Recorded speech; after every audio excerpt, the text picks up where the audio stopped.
परिवारलेसम्म आत्महत्या गर्न बाध्य पार्ने गरी, दिदीबहिनी र नाता र गोताले स्वीकार नगर्ने गरी, घर र ससुरालीको ढोका बन्द हुने गरी, छिमेकीले आँखा तर्ने गरी डिफेक्ट नक्कली यौन तथा अश्लील भिडियो मार्फत चरित्र हत्या हुँदा युवा अवस्था मैले दिएको अभिव्यक्ति अप्राकृतिक थिएन, प्राकृतिक र जायज थियो।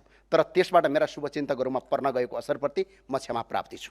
सम्माननीय सभा महोदय, तर मैले त्यो उक्त सन्देशमा सिंहदरबार जलाउन जाउँ भनेको थिइनँ, जेल तोड्न जाउँ भनेको थिइनँ, निहत्या 20 जना मरिसके थप 30 जना युवालाई मार्नुपर्छ भनेको थिइनँ, नेपालले भारतको सिमाना मिच्यो भनेको थिइनँ।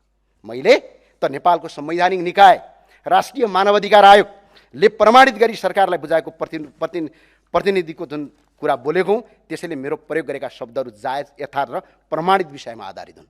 त्यो भएर सम्माननीय सभामुख महोदय, म अपिल गर्न चाहन्छु, प्रतिपक्षको काम प्रश्न उठाउने हो, खबरदारी गर्ने हो। यतिसम्म संवैधानिक ज्ञान हामी सबैले हुनुपर्छ। म प्रतिपक्ष मात्र जितेर आएको होइन सम्माननीय सभामुख महोदय, सरकारको मात्र म प्रतिपक्ष होइन, यो व्यवस्थाकै प्रतिपक्ष हो र यो व्यवस्था नै हुँदैन भनेर म खबरदारी गरिरहेको छु र गर्छु पनि। प्रश्न, प्रतिपक्ष बिनाको सरकार नुन बिनाको तरकारी जस्तै हुन्छ। गन्तव्यमा हिँडेको गाडी, सरकारको गाडीमा ब्रेक भएन भने गाडी दुर्घटना पर्छ। त्यसैले हामीले सरकारको ब्रेकको काम गरिरहेका छौँ। सरकार सही मार्गमा अगाडि बढोस् भनेर हामी सचेत गराउँदै खबरदारी गरिरहेका छौँ। यसलाई विरोध ठानिन्छ भने त्यो कदापि लोकतन्त्र हुन सक्दैन। यदि हामीले खबरदारी नगरेको भए स्वास्थ्य र शिक्षामा लगाएको 3% कर आज घट्ने थिएन।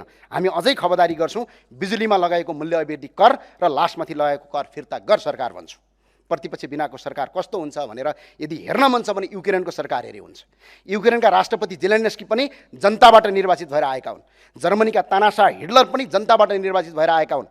जब युक्रेन र जर्मनीमा प्रतिपक्षलाई समाप्त पारियो तब तानाशाहीको उदय भयो। लाखौँ मानिसले ज्यान गुमाउनु पर्यो, राष्ट्र सङ्कटमा पर्यो, देशको नामो निशानसम्म मेटिने अवस्था आयो। आज हामी जस्ता प्रतिपक्ष युक्रेनमा नहुँदा 5 देखि 6 लाख मानिसले अकालमा ज्यान गुमाउनु परेको छ। हुँदाखाँदाको युक्रेन ध्वस्त भएको छ। मलाई डर छ सम्माननीय सभामुख महोदय। प्रतिपक्षले उठाएका प्रश्नको जवाब दिन नसक्ने सरकार व्यक्तिगत चरित्र हत्या गरेर प्रतिपक्षलाई समाप्त पार्ने खेलमा लाग्दा कतै यो देश नै समाप्त हुन्छ कि भन्ने ठुलो चिन्ता मेरो मनमा खट्किएको छ। बाहिर जनताको भावना बोके जस्तो गरेर जनतालाई भ्रममा पार्दै र आँखामा छारो हाल्दै कतै चीनबाट लखेटिएका